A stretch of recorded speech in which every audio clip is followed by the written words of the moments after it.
시편 1절 2절 말씀입니다. 시편 122편 1절 2절. 제가 가진 성경 구약에 896면에 기록되어 있습니다.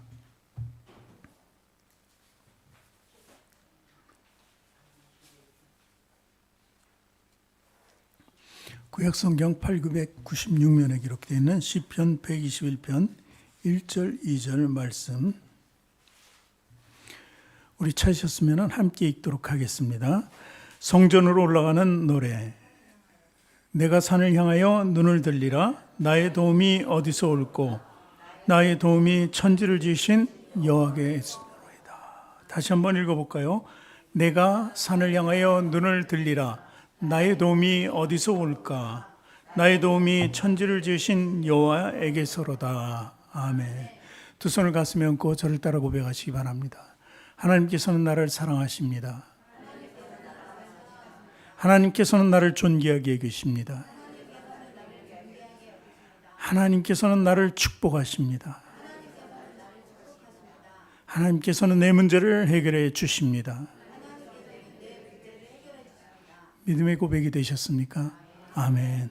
우리 앞뒤 전후 좌우에 계신 분들과 인사합니다. 당신을 사랑하고 축복합니다.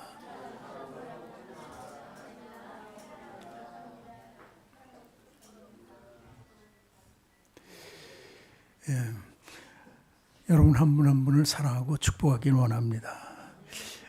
오늘 말씀은 시편 121편입니다. 121편서부터는 이제 가로 열고 성경에 보면 성전으로 올라가는 노래라고 기록이 되어 있습니다.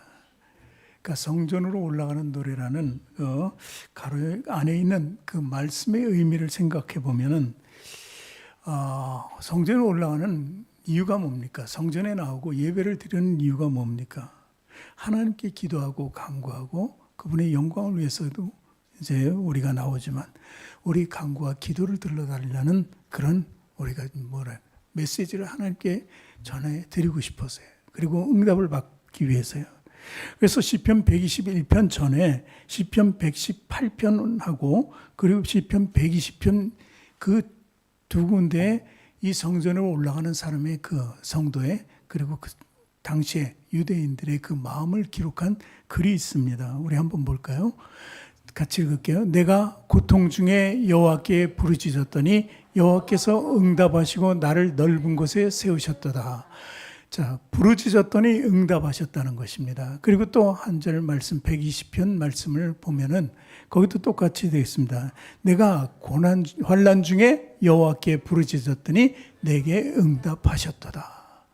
하나님은 어떤 분이에요? 우리에게 간구와 부르짖음을 들으시고 하나님께서 응답해 주시길 원하는 거예요. 그래서 하나님께서는 우리를 지극히 사랑하시기 때문에 우리와 교통을 하시길 원하시고 우리의 문제를 놓고 기도할 때마다 들어주시길 원하신다는 것입니다. 사실 오늘 말씀에 그 성전에 올라가는 그 이유는 또 한 가지, 우리가 살아가는 것이 정말 험난한 삶이기도 합니다. 우리는 각자의 소설을 쓰는 것 같아요. 그래서 어떤 사람은 소설을 책 한 권으로 나의 인생을 쓸 수도 없다. 그렇죠. 나이가 더 많을수록 책은 더 늘어날 수밖에 없죠. 그 내용이 항상 좋은 것은 아니죠. 항상 안 좋은 것들이 많아요. 좋은 기억보다는 안 좋은 기억이 많아서 참 이 살아가는 것이 굉장히 세포에 시달린다 하는 것을 볼 수 있습니다. 그래서 우리가 기뻐할 때는 감사하지만 그리고 정말 어려울 때는 하나님께 간구한다는 것이죠. 부르짖는다는 것이죠. 우리는 고달픈 삶을 살아가는 순례자에 불과합니다. 이 순례자라는 게 어떤 목적지를 정하고 이제 거기까지 쭉 가게 됩니다. 그런데 가는 길에 어느 사람이든 막론하고 그 인생이 평탄할 수는 없다는 것입니다. 그래서 하나님은 만난 사람과 만나지 않는 사람의 차이는 굉장히 틀리죠. 하나님 만난 사람은 뭔가 소망과 비전을 가지고 나가지만 만나지 못한 사람들은 그 절망 속에 있다가 그냥 그 절망 속에 같이 멸망의 길로 갈 수밖에 없다는 것입니다. 그래서 오늘 말씀이 귀한 거는 우리가 도움을 구할 곳이 있다는 거예요. 잠시 뒤에 또 말씀하겠지만 세상 사람들이 구하는 것과 우리들이 구하는 것이 완전히 다르다는 것입니다. 그래서 성별이 된다고 이야기하는 것입니다. 우리가 구할 때는 무엇으로 구합니까? 기도로 구하는데 기도와 간구는 무엇으로? 무기는 뭐예요? 믿음이라는 무기예요. 믿음으로 우리가 간구하고 기도하는 거예요. 그래서 히브리서 11장 보면 믿음의 선진들이 쭉 기록되어 있습니다. 믿음의 장이라고 하죠. 거기 히브리서 11장 1절 2절을 보면은 이렇게 기록되어 있습니다. 믿음은 바란 것들의 실상이요 보이지 않는 것들의 증거니. 그 2절 보니까 선진들이 이로써 증거를 얻었느니라. 믿음으로써 답을 받았다는 거예요. 응답을 받았다는 것입니다. 우리가 잘 아는 노아는 미친 사람 취급받았어요. 1년여를 그 육지에서 배가 뭔지도 모르는데 하나님께서 시키는 대로 짓는 거예요. 짓고 있는데 주위의 사람도 저걸 뭘 짓는지 모르고 짓는 사람도 배라는 걸 몰랐어요. 그러나 믿음으로 지었다는 것입니다. 그 육지에서. 그 나중에 노아는 구원함을 받게 되는 거예요. 이것이 믿음으로 얻는 놀라운 은혜라는 것입니다. 아브라함도 믿음으로 어디 갈 바를 못 이루고 하나님께서 그냥 본토 아비집을 떠나라 그럴 때 그 당시 본토 아비집을 떠난다는 것은 위험한 거예요. 위험이 도사리고 있는 곳을 나갈 수밖에 없는 거예요. 그나마 그 부족들이 족속이 몰려 있을 때는 위험을 막을 수 있지만 따로 한 사람씩 떨어져 나가거나 한 가족씩 떨어져 나가면 다 죽임을 당하는 게 뻔하거든요. 그런데 아브라함 믿음으로 떠났습니다. 그래서 그는 믿음의 조상이 되었죠. 야곱도 마찬가지입니다. 그 야곱도 똑같이 이삭의 아들 야곱도 요셉도 다 믿음으로 성공적인 삶을 살았다는 것입니다. 그래서 우리가 하나님의 도움을 받는다는 것은 바로 믿음으로 받을 수 있다는 것을 성경은 기록하고 있는 것입니다. 우리는 하나의 생명을 가졌어요. 한시적인 하나의 생명. 그 생명이라는 것은 한계점이 있는 거예요. 죽음이 다 있다는 것이죠. 태어나면 죽는 것이 다 우리에게 있는 완전한 하나님의 말씀대로의 삶이에요. 그래서 죽은 뒤에는 심판이 있다고 얘기하는 것이죠. 그래서 우리가 하나님의 바운다리 안에 있어야 돼요. 그분의 도움 없이는 올바른 삶을 살아갈 수가 없는 것입니다. 오늘 이 자리에 있는 것도 우리 삶이 어떤 방향으로 나가야지 올바른 것인가를 하나님께 구하기 위해서라는 것입니다. 그래서 이번 가정의 달을 맞아서 우리들은 하나님께 나온 거예요. 나와서 하나님께 구할 때 하나님은 응답해 주신다. 하나님 부족함을 채워주신다. 문제를 해결해 주신다. 위험할 때 보호해 주신다. 또 환난 중에 피할 길을 주시고 우리를 구원해 주신다. 이것을 믿음으로 고백하고 받는 것입니다. 오늘 본문은 사실 이렇게 올라가면서 하나님께 기도하지만 그 끝은 항상 우리에게 뭐예요? 감사가 있어야 돼요. 감사한 마음으로 하나님께 간구하는 거예요. 그렇죠? 우리가 기도하고 뭐를 하더라도 하나님께 구하는 것은 다 받은 줄로 알고 어떻게 하라고요? 감사. 그래요. 우리는 그러면은 이 도움 없이 살아갈 수 없는 그런 인생이라는 것을 우리는 스스로 알아야 돼요. 그래서 하나님께 나온 것이죠.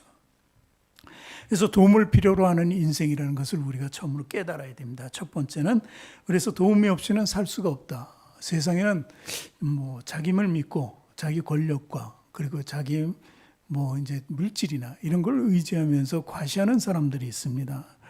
어떻게 보면 그게 과시할 만큼 괜찮은 거예요. 세상을 향한 그 욕구를 채울 수 있다는 것을 가진 것은 자랑할 만한 것이 되죠. 그러나 이 사람들은 교만해집니다. 갈수록 교만해지고 실패라는 것을 몰라요. 그러다가 실패하면 완전히 좌절하게 되는 것이죠. 어쩌면 인간의 삶이 간시 앞을 보지 못한다는 것을 잘 모르는 것이죠. 내일을 기약할 수 없는 그 삶이라는 것을 깨닫지 못하는 것이 그 독불장군식의 삶이라는 것입니다. 그 사람들은 절대 다른 사람들을 믿지 않아요. 때로는 그러다가 자신도 믿지 못하는 그런 오류에 빠지게 된다는 것입니다. 굉장히 인간은 허약하잖아요. 약한 존재입니다. 알지 못하는 병이 들어오면 그 병 때문에 병원을 다녀야 되고 치료를 받아야 돼요.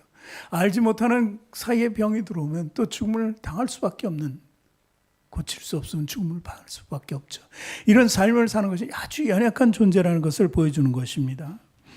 사실 예전엔 그랬어요. 여자의 일생을 굉장히 불우하게 봤어요, 사람들이. 여자는 어떻게 살아옵니까? 태어나면 부모의 밑에서, 부모의 도움으로 살고, 결혼하면 남편의 도움으로 살고, 그리고 나중에 늙으면 노년에는 자식들의 도움을 받으면서 살 수밖에 없는 게 여자의 일생이라고 그랬어요. 지금은 이제 맞벌이 시대가 돼가지고 이제 그 중에 하나는 없어지고 한두 개는 없어졌죠. 그러나 이렇게 연약한 것을 비유하는 것이 여자의 일생이었다는 것을 우리는 알 수 있습니다. 그런데 우리는 계속해서 도움을 받죠. 가정 안에서 부모의 도움을 받고, 그리고 학교 다니면서 이제 학업을 쌓으면서 이제 지식의 도움을 받습니다. 그리고 사회라는 곳에 나와서 많은 사람들과 이제 관계를 가지면서 여러 가지 어려움도 당하지만 그 안에서 또 배우게 되는 것입니다. 그래서 습득하는 것이죠. 그리고 이제 더 잘하게 되면은 우리가 또 다른 사람들에게 가르쳐줘요. 알려주기도 한다는 것이죠. 아이들에게는 가르쳐주고, 우리 그런 일 많이 하잖아요. 무슨 좋은 약 있으면 이 약 좋단다. 그리고 가르쳐주잖아요. 어떤 화장품이 좋으면 좋다. 이런 얘기 많이 합니다. 이것은 내가 가진 지식을 자꾸 도와주기 위해서 남들에게 베풀어 주는 거예요. 근데 실제로 보면 진짜 도움은 뭐예요? 하나님을 전하는 것이 도움입니다. 근데 하나님을 전하는 것보다도 내가 먹는 거, 입는 거, 내 모양새를 갖추는 거, 이것을 많이 전하고 있는 우리 모습을 보는 거예요. 기독교인들은 그런 것보다는 하나님을 먼저 전해야 된다는 거예요. 그것이 최고이기 때문에. 그래서 우리가 때가 되면 이렇게 남들도 도울 수 있는 사람이 된다는 것이죠. 근데 이 도움은 다 위로부터 내려오는 도움을 우리가 전하는 것뿐입니다. 그래서 우리 도움 없이는 살 수 없다.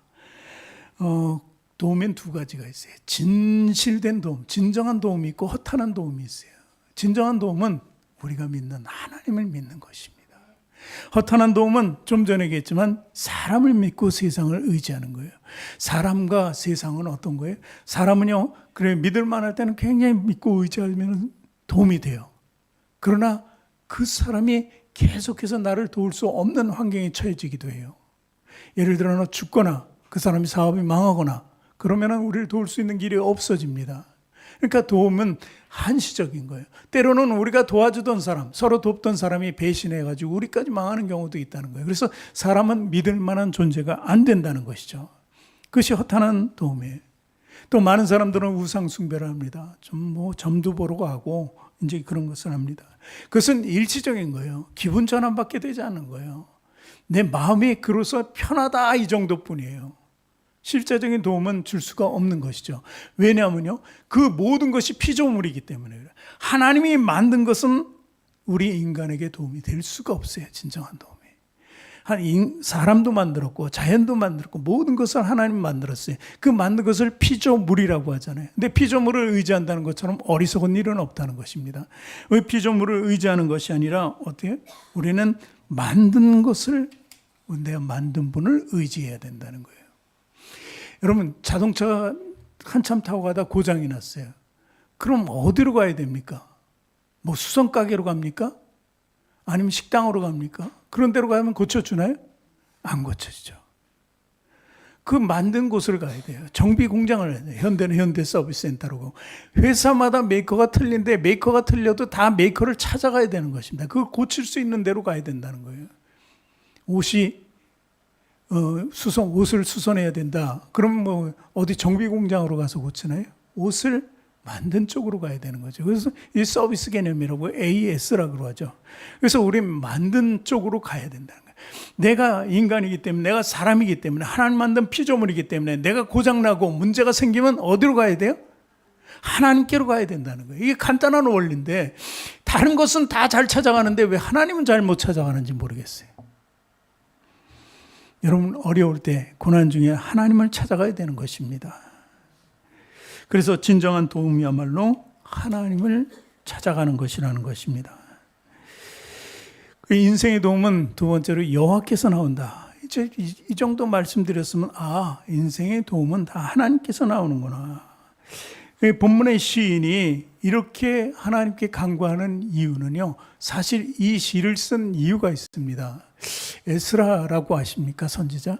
이 에스라 선지자는 그 유대인들이 하나님을 떠나서 하나님께 버림받고 포로 시절을 살 때가 있었습니다. 바벨론에서 완전히 멸망하고 바벨론의 포로로 다 끌려갑니다. 웬만한 지식 있는 사람들이나 성한 사람들은 다 끌려가게 돼요.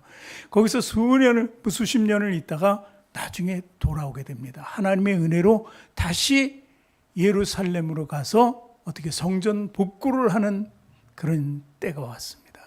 그래서 그 바벨론에서부터 예루살렘까지 가는데 무려 가는 기간이 4개월 정도 걸립니다. 이 4개월 동안 가는데 길이 좋고 그리고 먹을 것이 풍부하면서 가는 것이 아닙니다. 이 4개월 동안 가는 길은 위험이 도사리고 있어요. 언제든지 어떤 강도가 나타나서 죽일 수도 있는 거예요. 왜냐하면 가는 동안 물자를 가져가면 그거 다 뺏으려고 하는 그런 위험이 있잖아요. 그리고 병이 있을 거고, 그리고 길도 모르면 길을 대한 위험도 있다는 것입니다. 그렇기 때문에 하나님께 계속 간구하면서 기도하면서 가는 그 모습을 우리가 볼 수 있는 것입니다. 얼마나 간절하게 기도했을까요? 위험에서 나를 보호해 주십시오. 우리가 하나님의 집을 다시 재건하려고, 성전을 복구하려고 합니다. 하나님이 일을 할 수 있도록 우리를 지키시고 보호해달라는 그 간구하는 기도를 하는 그 모습 속에서 이런 시가 나온 것입니다.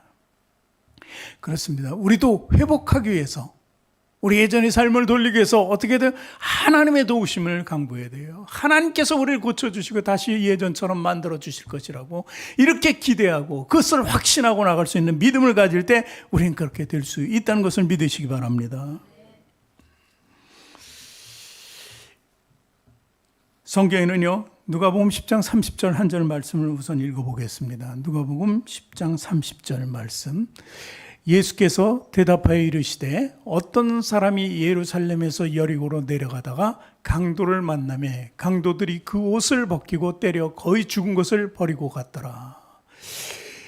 이 사람이 이제 이스라엘에는요 6월절이라는 절기가 있습니다. 그러면 이제 온 사방으로 흩어졌던 디아스포라인들, 유대인들이 다시 1년에 한 번 올라오게 됩니다. 그러면 이제 여리고 쪽을 해서 지나와서 예루살렘으로 가야 되는데 여리고하고 예루살렘에 협곡이 많아요. 위험하다는 거예요. 협곡이 많다는 건 강도가 많이 있다는 거예요. 그래서 예수님께서 이 비유를 드시는 거예요. 그 강도들을 많이 만나는 사람을 비유해서 강도를 만났다. 그러니까 강도들이 모든 것을 다 뺏어가는 거예요. 발악하면 그냥 때려. 말을 안 들을 거 아니에요. 그럼 우선 때려서 거의 죽이다시피 하고 옷까지 다 벗겨간다는 것입니다. 예, 그런 모습으로 처해진 사람이 있었습니다. 그런데 그 길에 어떤 사람, 여러 부류의 사람이 지나가요. 제사장도 지나가고 레위인도 지나갔습니다. 제사장, 레위인이 지나가면 그 사람들은 유대인을 대표하는 사람들이에요. 믿음의 사람들이에요. 하나님 백성이라고 자부하는 사람들이. 근데 그런 사람들이 그냥 지나갑니다. 왜 지나갈까요? 이유는 있습니다. 피를 흘리는 것은 부정한 거예요. 그렇기 때문에 제사장이나 레위인들은 부정하니까 그 사람들을 돕지 않고 오히려 피해가는 것입니다. 그런데 그러면 죄 때문에, 이 부정한 것 때문에 피해가는 그 모습이 있었지만 실제로 죄가 있었던 사람이 있어요. 그것들이 아닙니다. 어떤 사람은 사마리아인이 있었어요. 이 사마리아인은 어떤 사람이냐면 예전에 그 바벨론에서 이제 남유다가 멸망했지만 그 전에 북이스라엘이 아수르에 의해서 멸망합니다. 하도 그 왕조 자체가 하나님을 다 떠나 있었어요. 북이스라엘이. 그렇기 때문에 하나님이 아수르라는 것을 지팡이 막대기로 사용해서 거기를 멸망시킵니다. 그때 그들이 혼혈 민족을 만들어 버려요. 모든 것이 섞이게 해요. 문화도 사람도. 그러니까 거기 나라 자체에 어떻게 불순한 나라가 됐어요. 전부 혼혈이 됐어요. 정통적인 유대인들이 그냥 다른 민족과 결혼해가지고 그런 사람들을 바로 사마리아인이라고 그랬어요. 사마리아 땅이라는 그 한정된 그 땅에서 그들이 살면서 그들끼리 살았다는 거예요. 그러니까 저주받은 사람이었어요. 죄인이었다는 것입니다. 그런데 그 사마리아인이 지나간 거예요. 지나가다가 그를 봤습니다. 그랬더니 어떻게 해요? 그가 다 그를 돌봐주는 것입니다. 먹고 잘 수 있는 곳까지 가가지고 자기 것을 다 내주고 부족하면 또 와서 줄 테니까 이 사람을 고쳐주고 이 사람을 잘 보살펴달라고 했어요. 그것이 사마리아인. 이 사마리아인은 그 사람을 대할 수 있는 게 왜 대할 수 있었어요? 레위인이나 제사장들은 어때요? 부정하다고 피해갔지만 자기 자체가 부정해요. 사마리아는 그렇게 인식하고 살았던 거예요. 그 민족들이 다 사마리아는. 그렇기 때문에 자기는 아무 관계 없어요. 피를 보고 만진들 어째요? 어차피 자기도 죄인인데. 그러니까 죄인의 모습으로 죄인에게 가서 어떻게 했어요? 고쳐줬다는 것입니다. 이 말씀을 예수님께서 하시면서 너희도 이와 같이 하라고 그랬어요. 너희도. 그럼 너희라는 것은 누굽니까? 우리 믿는 성도들이. 믿는 성도들이 제사장, 레위인처럼 거룩합니까? 거룩해요? 여러분들 거룩하다고 생각해요? 이 자리에 거룩해서 왔어요? 죄인으로 왔다는 거예요. 우리도 죄인이에요. 그러니까 죄인으로서 죄인 곁에 가는 것은 당연한 것입니다. 죄인으로서 죄인을 살리는 거예요. 우리도 살지만 저도 살리는 것입니다. 그것이 바로 너희도 이와 같이 하라는 말씀이에요. 그러니까 이런 것은 바로 이 강도를 만난 사람이 구원받을 길이 없어요. 그냥 죽음을 기다리고 있는 거예요. 그가 기다릴 수 있는 것은 하나님의 도우심밖에 없다는 거예요. 그가 볼 수 있는 것은 아무것도 없습니다. 오직 산을 향하여 하나님, 여호와 하나님, 나를 도와주세요. 그때 사마리아인이 도와줬다는 것입니다. 예수님은 어떤 분이에요? 거룩하신 분입니다. 그런데 예수님께서 십자가에 달리신 것은 어떤 모습으로 달려 돌아가셨어요? 죄인의 모습으로 달려요. 죄인이기 때문에 심판받기 돌아가신 거예요. 의롭지만 그 죄인이 된 것은 스스로 죄가 아니라 우리들의 죄 때문에 죄인이 된 거예요. 그러니까 죄를 입었을 때 우리의 죄를 사해 주실 수 있고 우리 곁에 오실 수 있었던 분이 바로 예수 그리스도라는 것입니다. 바로 이러한 원리입니다. 하나님께서는 이 도움을 간구하는 사람에게 도움을 준다는 거예요. 예수님께서, 하나님께서 어떤 단어를 굉장히 간구하는 단어 중에서 그냥 응답하는 단어가 하나 있어요. 어떤 단어입니까? 나를 불쌍히 여기소서. 그렇게만 하면 다 나타나요. 성경에 보면 불쌍히 여기소서 하니까 나타나서 바로 즉각적으로 치료해주고 구원까지 받게 해주시잖아요. 그러니 이 불쌍히 여기소서 하는 그 도우심, 그 간구가 분명히 우리에게 있어야 된다는 것입니다. 예수님은 어떻게 오셨어요? 예수님이 오신 이유를, 이건 이사야서도 있지만 누가복음에 직접 말씀하십니다. 누가복음 4장 18절서부터 우리 읽어보겠습니다. 주의 성령이 내게 임하셨으니 이는 가난한 자에게 복음을 전하게 하시려고 내게 기름을 부으시고 나를 보내사 포로된 자에게 자유를, 눈먼 자에게 다시 보게 함을 전파하며 눌린 자를 자유롭게 하고 주의 은혜를 전파하게 하려 하심이라 하였더라. 바로 이런 모든 백성들이 이렇게 눌려 있는 거예요. 눌려 있는 그들에게 진정한 도움을 베푸시기 위해서 예수님이 오셨다는 것입니다. 예수님을 메시아라고 하는 이유가 바로 그거예요. 메시아 사역은 바로 우리들 한 사람 한 사람의 인생의 문제, 삶의 문제, 그리고 영혼의 문제, 영생의 문제까지도 해결해 주시는 분이 예수 그리스도라는 거예요. 첫 번째 삶의 문제, 그 다음에 우리 영혼적인 문제, 그리고 세 번째는 영생입니다. 이것을 해결해 주시는 것이 바로 메시아예요. 예수님이 메시아라는 것이 바로 기름 부으심이거든요. 기름 부었을 때 이 세 가지를 바로 행할 수 있는 능력을 주신 바로 예수 그리스도라는 것을 우리는 알아야 합니다. 그러니까 하나님께서는 우리를 도와주시기 위해서 예수님을 보내는 거예요. 예수님을 통해서 하나님께서는 우리 성도의 영광스러운 삶을 회복시켜 주셨다는 것을 믿으시기 바랍니다. 그런데 이런 것의 중요한 것은 뭐예요? 제가 계속 오늘도 말씀하지만 히브리서도 말씀드렸지만 믿음이라는 것입니다.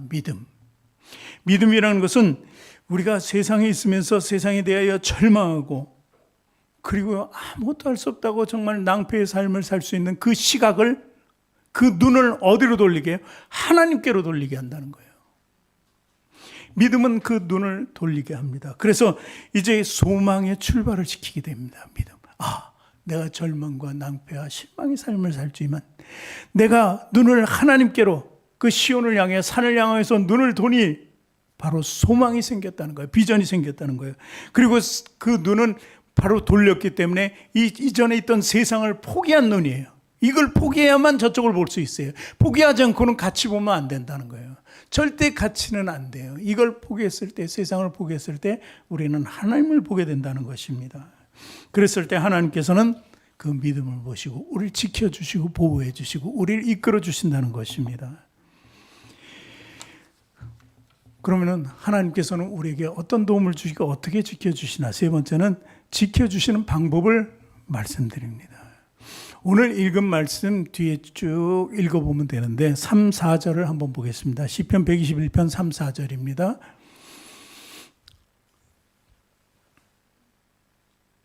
네, 같이 읽을까요? 여호와께서 너를 실족 아니하게 하시며 너를 지키시는 이가 졸지 아니하시리로다.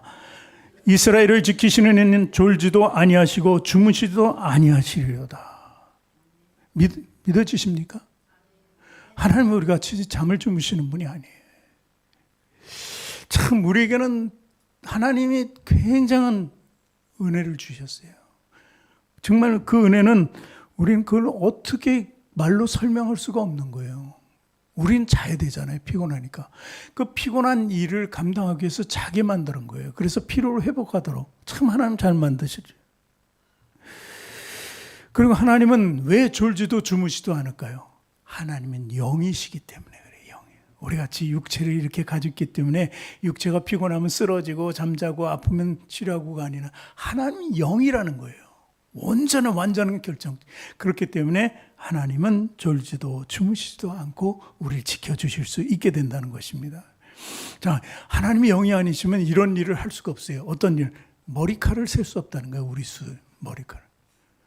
하나님은 빠지고 나고 하는 거를 다 세고 계시다는 거예요. 우리가 우리 애를 낳아가지고 걔가 머리카락이 몇 개 있나 쉬어본 적 있습니까? 몇 개 빠지고 몇 개 새로 났나 해본 적 있어요? 전혀 우리 할 수도 없어요. 옆에 사람 할 수도 없고 아무도 할 수 없어요. 그러나 하나님은 하신다는 거예요. 날마다 빠지고 나도 그 숫자를 다 세신다는 거예요. 그 정도로 하나님께서는 계속해서 우리를 지켜주신다는 거예요. 이렇게 지켜주시고 하나님께서는 우리를 주목해 주시는 거예요. 다른 것을 안 봐요. 이 믿는 성도, 하나님 백성, 하나님 자녀를 보는 거예요. 계속해서 그러면 우리가 자녀를 낳으면은 아이들 데리고 어딜 나가면은 걔를 계속 보잖아요. 길에 차가 다니잖아요. 혹시 그 길로 가면 안 되니까 꼭 잡고 나가려고 하면은 붙잡아 와요. 계속 눈을 띄면 안 된다는 것입니다. 요새 보니까 핸드폰 때문에 눈을 띄어가지고 아이들이 많이 다치더라고요. 아이들이 뭘 하는지도 모르고 핸드폰 보다가. 그래가지고 어떤 그 짧은 쇼트를 보면은 그 핸드폰 보다가 아이가 다칠 뻔했는데 옆에 사람이 아이 다치지 않게 딱 잡아주고 핸드폰 보던 그 부모의 핸드폰을 뺏어가지고 바닥에 내팽개쳐 버리더라고요. 넌 아이를 안 보고 왜 핸드폰에 빠져있네 이거죠. 그런 우리는 지키려고 애를 써요. 근데 하나님은 다 지켜준다. 믿는 백성 자녀들을 다 지켜주신다. 늘 주목하고 계시다는 거예요. 한시도 우리를 떠나지 않아요. 그 눈이 떠나지 않고 하나님의 영이시기 때문에 계속해서 안전하게 지켜주시고 보호해 주신다는. 그래서 하나님 파수꾼이라고 이렇게 얘기하죠. 우리 계속해서 파수해 주신다는 거예요. 그러면 우리 믿음으로 그의 보호하심과 위로를 믿고 의지만 하면 된다는 것입니다. 하나님께서는 또 성도를 지키기 위해서 함께 하신다. 이것을 다시 다른 말로 표현을 하시는 거예요. 시편 121편 5절 말씀 읽어보겠습니다. 이스라엘을 지키시는 여호와는 너를 지키시는 이시라. 여호와께서 내 오른쪽에서 내 그늘이 되시니. 이렇게 말씀하세요. 그늘이 된다. 조금 더 우리가 구체적으로 보면 우리 그림자가 다 있습니다. 그림자가 우리 곁을 떠난 적이 있습니까? 그림자가 끊어져서 어디로 따로 움직이는 거 보셨습니까? 별로 생각이 없으니까 그냥 그런 줄 알겠지만 피터팬이란 영화는 그림자가 떨어지더라고요. 그걸 묘사하는데 우리는 그림자라는 것은 항상 우리를 붙어 다니는 거예요. 때로는 그 빛의 반대쪽으로 서기 때문에 길어질 수도 있고 짧아질 수도 있고 조명이 많으면 안 보일 수도 있지만 그림자는 항상 함께 한다는 거예요. 그러니까 주님께서는 항상 우리 그림자처럼 붙어 계시다는 것을 우리에게 알려주고 계신다는 것입니다. 그래서 같이 함께 하신다는 것이 우리에게 굉장히 유익이 되지만 같이 한다는 게 또 어려움이 될 수도 있어요. 왜냐하면 우리가 생활하는 방식을 조금 하나님이 늘 보신다는 생각으로 고쳐나가야 되기 때문에 믿지 않을 때는 하나님이 없으니까 내 마음대로 그냥 악한 일을 하든 선한 일 아무 소용없어 그냥 상관없이 할 수 있었어요. 그러나 하나님이 함께 계시고 그림자처럼 따라다니시기 때문에 우리가 조심해야 될 것이 뭐냐면 하나님께 늘 의뢰해야 돼요. 하나님이 함께 계십니다. 내가 고난 중에도 무슨 일이 생기면 좌우지간 하나님께 얘기를 해야 된다는 거예요. 그리고 그것이 첫 번째고 두 번째는 하나님의 뜻을 발견하고 행동해야 돼요. 내가 어떤 행위를 하든지 하나님께 보고 계신다는 것을 알고 행동해야 된다는 거예요. 세 번째는 모든 마음의 생각이 진실해야 돼요. 하나님은 우리 겉모습만 보는 게 우리 속에 계세요. 우리 속에 있는 것을 다 아신다는 거예요. 왜냐하면 예수 그리스도가 우리 속에 계시기 때문에, 우리 속에서 우리를 조명하고 계시기 때문에 하나님은 예수 그리스도를 통해서 우리를 다 보고 계시다는 것입니다. 그러니까 몸과 마음과 생각, 이런 모든 것을 다 하나님께 초점을 맞추고 살아가야 한다는 것입니다. 또 하나님이 지켜주시는 내용 중에서 실족지 않게 하신다 하는 게 있습니다. 실족지 않는다는 것은, 실족한다는 것은 어딘가 막 떨어져 나간다는 것을 얘기해요. 실족한다. 그렇죠? 절벽 같은 데서 실족하면 떨어져 내리잖아요. 하수 구멍이 있는데 모르고 지나가다 실족해서 떨어지기도 하고, 이렇게 떨어져 나간다는 것을 얘기합니다. 그러니까 실족지 않는다는 것은 버려지지 않는다, 떨어져 나가게 하지 않는다는 것을 얘기합니다. 요한복음 10장 28절 말씀 보겠습니다. 요한복음 10장 28절 말씀. 내가 그들에게 영생을 주노니 영원히 멸망하지 아니할 것이요 또 그들을 내 손에서 빼앗을 자가 없느니라. 하나님 빼앗기지 않는다는 거예요. 그것은 떨어져 나갈 수 없다는 그런 존재로 만들어간다는 것입니다. 그래서 이런 말씀을 우리가 약속의 말씀으로 붙잡고 계속해서 믿음을 의지해야 돼요. 그래야 믿음의 성장이 이루어지는 거예요. 날마다 우리는 살아갈 때마다 믿음을 성장시킬 수 있게 된다는 것입니다. 그리고 또 시편 121편 6절에 보니까 자연의 재해로부터 지켜주시는 말씀이 나옵니다. 시편 121편 6절. 낮의 해가 너를 상하게 하지 아니하며 밤의 달도 너를 해치지 아니하리로다. 이렇게 말씀하십니다. 어떤 재해도 다 하나님께서는 보호해 주신다는 거예요. 해와 달이 사실 이게 과학적으로 보면요, 이게 그냥 이제 더위나 추위 정도 얘기할 것 같은데, 이 해와 달의 역학적인 그 과학적인 근거로 보면은 우리 이 땅에 나는 재난들이 다 여기서 많이 비롯된다고 해죠. 그렇기 때문에 우리 자연재해에서 다 지켜준다는 거예요. 왜? 하나님께서는 우리에게 6일간의 선물을 주셨어요. 모든 사람에게 다 공평하게 6일간의 선물을 주셨어요. 첫 번째, 하나님께서 첫째 날로서부터 만든 것입니다. 빛이 있으라, 낮과 밤이 있으라, 뭐 이렇게 계속 하잖아요. 그 물과 땅과 물 이렇게 계속 나누면서 거기다 동물과 식물을 심어주시고 한 이유가 뭐예요? 우리를 사랑하기 때문에, 다 우리에게 살아갈 조건을 만들어주기 위해서라는 거예요. 이런 피조물, 이런 것이 자연이잖아요. 이 자연재해에서 피할 수 있는 방법은 그 만드신 분이 그것을 다스릴 때예요. 우리를 통해서 다스릴 때 우리는 자연재해에서부터 벗어날 수 있게 된다는 것입니다. 그리고 시편 121편의 마지막 절 2절 말씀을 읽어보겠습니다. 시편 121편 7절 8절 말씀입니다. 여호와께서 너를 지켜 모든 환난을 명쾌하시며 또 내 영혼을 지키시리로다. 여호와께서 너희 출입을 지금부터 영원까지 지키시리로다. 얼마나 좋은 말씀이에요. 얼마나 귀한 말이에요. 이 말씀 나오길 기대한 거예요. 참 그게 바로 우리 생활에 지금 가장 밀접하기 때문에 우리 환난을 명쾌하시며 우리 영혼을 지켜주신다. 그리고 출입을 영원까지 지켜주신다. 이 말씀이 어쩌면 지금 우리에게는 가장 핵심적인 말씀, 가장 피부에 닿는 말씀 같아요. 그렇기 때문에 우리 성도의 육신과 영혼을 모두 지켜주시는 하나님이시라는 것을 우리가 믿음으로 받아들여야 한다는 것입니다. 영혼까지 지켜주시는 하나님. 그러나 그 전제는 항상 있습니다. 하나님 안에서 살라는 거예요. 하나님 안에서 살아야 돼요. 그것은 바로 말씀 안에서 살라는 거예요.